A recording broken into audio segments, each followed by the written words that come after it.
Make Kellogg's Product 19 your common sense cereal. Yankees have been picked for the All-Star team. Jerry Girard has that story and a report on tonight's action at Shea Stadium. Jerry is a little sad this evening, and it's affected us, too. Jerry, you want to pick up the action news? Joe, don't repeat that intro. We'll be 5 minutes over. The Yankees, where are those All-Stars tonight? I've been looking for them with binoculars. They're trailing 5-2 in the ninth. Backs to the wall, as usual, to the Minnesota Twins. Ray Corbin got help in the ninth inning. Ninth inning still going on. Pat Dobson started for the Yankees, got knocked out. One of the Yankee runs, Bobby Bonds, a home run. That's number 20 for him. Now, in Boston tonight, the Red Sox continue to win. They're leading. The game is not over. It's 7-3 Red Sox at Fenway over Texas in the seventh. It's Detroit 3, KC 2 in the seventh. Baltimore, California, a later start. In the National League, Pittsburgh beat Los Angeles 4-1. The Mets did not play, so they now trail 7.5 games behind Pittsburgh.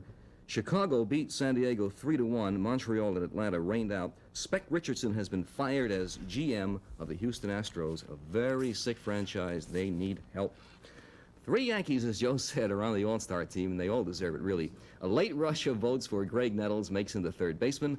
Bobby Bonds got more votes than any other outfielder, and there was never any doubt that Thurman Munson would be the catcher. He's been hitting all year long just like this. Driving in runs, getting those key hits, and no slumps, you know. I've been expecting this for a few years, and he finally developed, and it's beautiful to watch him in action. Now, Joe Rudy has been playing first base all year, so naturally the fans voted him into the outfield. He's going to be in the starting outfield even though he doesn't play outfield. I can't follow all of this jazz. That's why the whole thing is a farce. Other A's on the team include Reggie Jackson, right here. He'll play either center or right. Bert Campaneris at short, and Gene Tennis at first. Rod Carew is the second baseman. We have no arguments there. American League looks strong, but continue to lose to the National League. The Knicks, who dreamed about starting George McGinnis at forward, will now have to figure a way to stop him. The next time the Knicks play Philadelphia, McGinnis will be in a 76er uniform. Big George signed for 6 years at about $500,000 a year. That will make Philadelphia real tough next year. As for the Knicks, who originally signed McGinnis, only to have the contract ripped up by the commissioner, only one consolation: they're getting back the $500,000 bonus they paid McGinnis. Compliments of Philadelphia. And by the way, if you're a Knicks fan, don't get upset over this, because let me tell you a little bit about McGinnis. He was in a game a few years ago when the game was really all over, about a minute to go. He comes in for a layup, misses the layup deliberately, then hits it up against the backboard 4 or 5 times to increase his rebound total. Now, that is cheap, friends. Believe me. I don't want to get him mad because he is 6'8" and 245. When squeezed, that's all for Girard. Always big, born big, 6'1", was born 6'1", and went straight to work. They've gone 2 rounds of the British Open, and there's a new leader, David Hoosh of Scotland. He broke the course record with a 67 today to go 2 up on yesterday's leader, Peter Oosterhuis. Also 2 back is Tom Watson. Had a good round today. He also shot a 67. Here he is trying for an eagle on the 14th.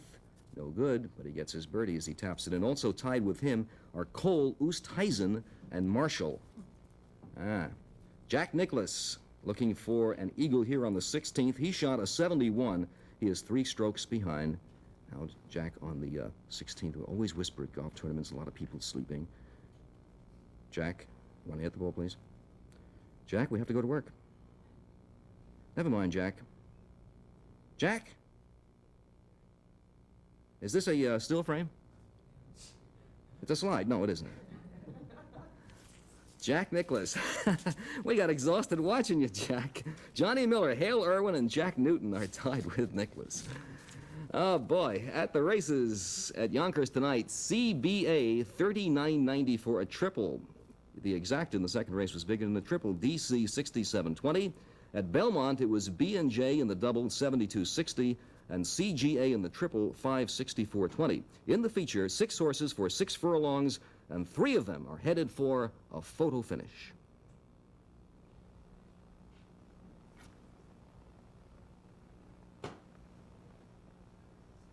Stretch, Petrograd on the outside. Native blend between horses, See the USA on the rail. It's Petrograd on the outside leading, See the USA on the inside. And here's the finish.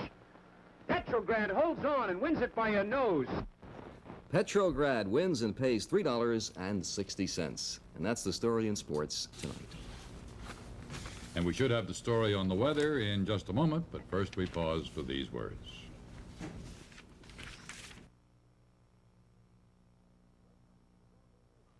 Welcome to the Broadway musical.